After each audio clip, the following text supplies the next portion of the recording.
Storm Team Student of the Week, sponsored by Ingalls. All right, it's our favorite segment of the week. That is Storm Team Student of the Week. With me is Gracie Fraysier. Gracie, are you excited to be here? I am very excited to be here. I know. I think it's been since December 14th that we've tried to get you on here, but me going on vacation as well as me getting sick, it's kind of just been trying to get you here, and you're finally here. And what a time to be here, right? We got a potential winter storm brewing into this weekend. Do you like the snow, Gracie?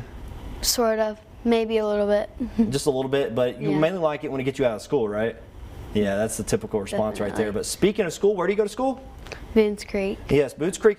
Typically, it's technically right here, but it's not showing up on our map just because how old our map is. But either way, she goes to Boones Creek Elementary. What grade are you in? 5th. And would you like to give any shout outs? Can I give a shout out to my dad? His name is Michael, and he lives in California. Wow, all the way into California. Yeah. That is crazy. Definitely a different climate over there for sure. Yeah. And probably, I mean, they get snow in California too, especially up in towards the mountains of California near Lake Tahoe. But either way, speaking of mountains and the potential for snow, obviously we got that's coming this weekend, right, Gracie? Yeah. So we got winter storm watches in effect throughout the entirety of the region.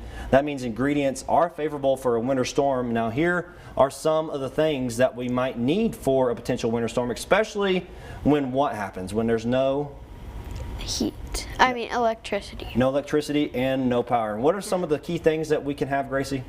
Batteries, water, and food. Those are some of the main things. I will say those are the main things. Water, you can't have, if you don't have water, you can't survive, right? And you got to have food to make sure you're keeping your energy up. And batteries. Batteries are an important thing because if we don't have power, then some of us might not have a heating source, right? So if you don't have power, you need batteries for a heating source, such as like a heated blanket or just a heater in general, because batteries are one of the key components to have on some of these things that you see here. So like blankets, if you want a heated blanket, got to have batteries for that, right? If you want a flashlight, got to have batteries for that as well. And you also need other things like a gas can, as well as, you can't forget about your pets, right? So you don't want the cat litter, you don't want your cats going crazy all over the place. But either way, you got to make sure your pets are safe and prepared, and make sure you are prepared. But these are just some of the key things that you can have for a potential winter storm that is brewing for this coming weekend. Gracie, I know a lot of people are looking forward to potential winter weather. I will say it's probably going to be more of an icy situation at this point.